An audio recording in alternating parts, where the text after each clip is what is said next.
donated a car to my mom one time. It was an old car. It was super old. It barely ran. I think the windows were broken. And it was my first day going to college. So I was living with my mom. I was with Charles at the time, and it was my first day going to college. If you go to college, it's a big day. It's like, oh, I finally I'm in America. We think about it like I'm finally out of the house. I'm growing up. Like he's moving on. And it was my mom and Charles that took me. And we came to a town called Palos Heights. It just said Palos Heights on it.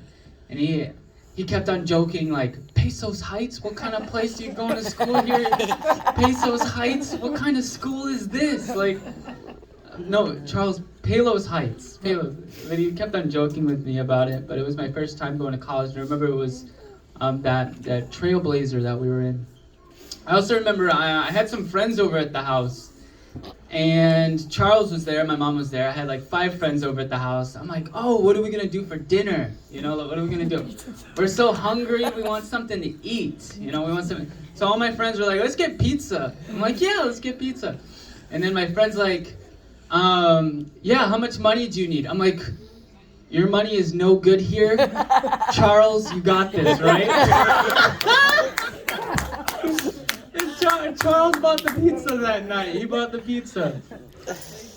You know, we didn't have everything. You know, we didn't have all the money. We didn't have all the houses. We didn't have all the things. But what I did have was, if I need something, I can go to Charles.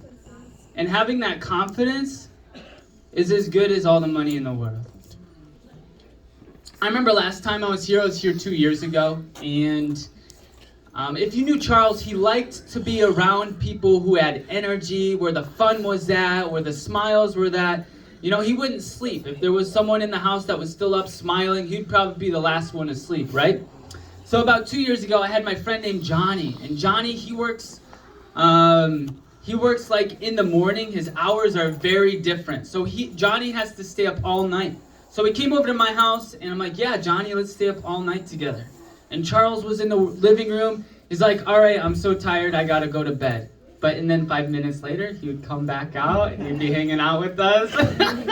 He's like, no, I really gotta sleep now. You know, it's like 5 in the morning. He would come back out, we'd all be up together talking, you know. So that was 2 years ago when I was back. And the last memory that I had with Charles was over a Zoom call. I was with Adam at the time. I was with my brother Colton.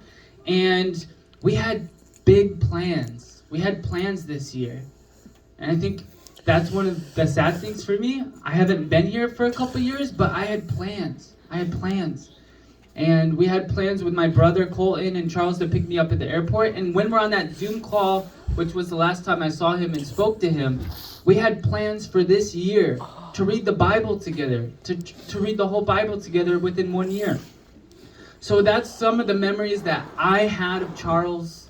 And if there's anyone that wants to share, even though it's difficult, even though it's hard, it's not easy to come up here and talk, but I would love to hear about your memories and your encouragements, maybe that you had with Charles.